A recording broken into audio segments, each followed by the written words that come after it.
بنگلہ دیش میں student movement اتنا پاورفل رہا کہ ایک سرکار کو گرنے اور اس سرکار کی سربراہ کو ملک چھوڑنے پر مجبور کر دیا۔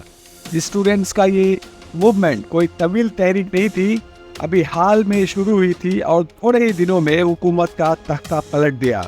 حکومت چاہتی تو بات چیت کے ذریعہ یہ سپریم کورٹ نے کوٹا سسٹم پر جو فیصلہ دیا تھا اس کی بنیاد پر، یعنی سپریم کورٹ کے فیصلے کو مان کر حکومت چاہتی تو تحریک کو ختم کر سکتی تھی، لیکن حکومت گھمنڈ میں اتنی چور تھی کہ اس نے بچوں کی بات ماننے سے انکار کر دیا۔ شیخ حسینہ کی سرکار میں اسٹوڈنٹ موومنٹ کو آہنی ہاتھوں سے کچلنے کی کوشش کی، جس کا نتیجہ یہ ہوا کہ وہ خود کچل گئی۔ انہیں اپنی جان بچانے کے لیے ملک سے بھاگنا پڑا۔ تحریک کے دوران تقریباً 400 لوگوں کی موت ہو گئی۔ اگر فوج ہاتھ نہیں اٹھاتی تو شیخ حسینہ کو شاید اتنی جلدی نہیں بھاگنا پاتا۔ فوج نے واضح لفظوں میں کہہ دیا تھا کہ وہ اب ان کی حفاظت نہیں کر سکتے۔ کہا جا رہا ہے کہ صرف کوٹا کی وجہ سے ہی لوگوں میں ناراضگی نہیں تھی، بلکہ اور بھی کئی وجوہات تھے۔ وہاں اتنی مہنگائی بڑھ گئی تھی، بے روزگاری بڑھی ہوئی تھی کہ لوگ حکومت سے نالاں ہو گئے تھے، اور یہ سبھی لوگ اس تحریک میں شامل ہو گئے۔ جماعت اپوزیشن پارٹیوں کے بارے میں کہا جاتا ہے کہ وہ اس تحریک میں پیچھے سے شامل تھے۔ دوسری طرف سوشل میڈیا نے بھی حکومت کے خلاف ایک بڑا رول پلے کیا۔ جو یوٹیوبرز باہر تھے ان لوگوں نے حکومت کے خلاف میمز اور شارٹس اور دیگر ویڈیوز بنا کے لوگوں کو بھڑکایا، سرکار کو کے خلاف اکسایا۔ اور یہ سوشل میڈیا کا ہی کمال تھا کہ سبھی کو، تقریباً 4 لاکھ لوگوں کو ڈھاکہ میں متحد کرنے کے لیے کہا، اور لوگ سوشل میڈیا کے ذریعے وہاں پہنچ گئے، جس کا نتیجہ یہ ہوا کہ شیخ حسینہ کو وہاں سے بھاگنا پڑا۔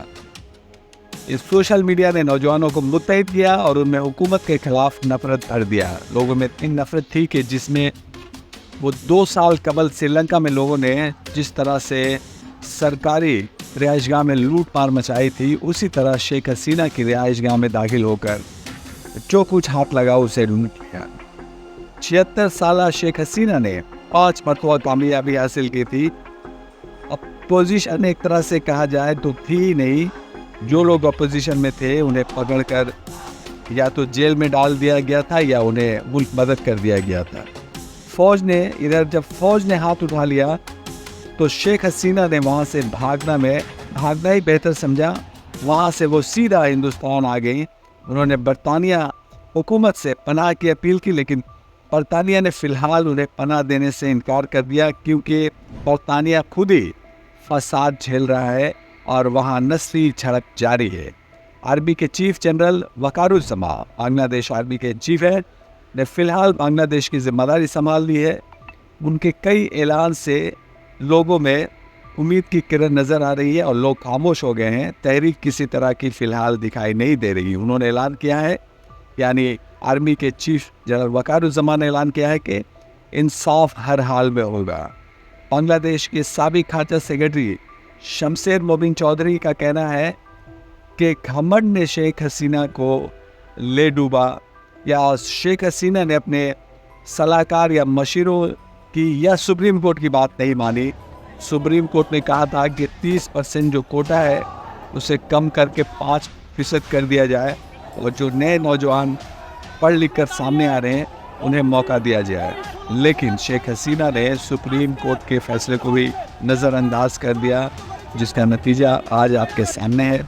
فی الحال وہ ہندوستان میں ہے، حکومت کی پناہ میں ہے، حکومت کی طرف سے بات چیت کی جا رہی ہے، لیکن احتیاط اس لیے برتی جا رہی ہے کہ بنگلہ دیش کے کئی شہروں میں ہندوستانی ہائی کمیشن کے لوگ ہیں، ان کے خاندان کے لوگ ہیں، سبھی لوگ ہیں، وہ یہ نہیں چاہتے ہیں کہ وہ لوگ پھنس جائے کسی وجہ سے، اس لیے بہت احتیاط برتی جا رہی ہے اور بہت خفیہ طریقہ سے کام کیا جا رہا ہے۔ کہا جا رہا ہے کہ شیخ حسینہ کو کسی خفیہ ٹھکانے میں لے جا کر رکھا گیا ہے تاکہ وہاں تک، اور انہیں سیکورٹی بھی فراہم کی گئی ہے، اور یہاں پر بنگلہ دیش ہائی کمیشن ہے اس کی بھی سیکورٹی بڑھا دی گئی ہے۔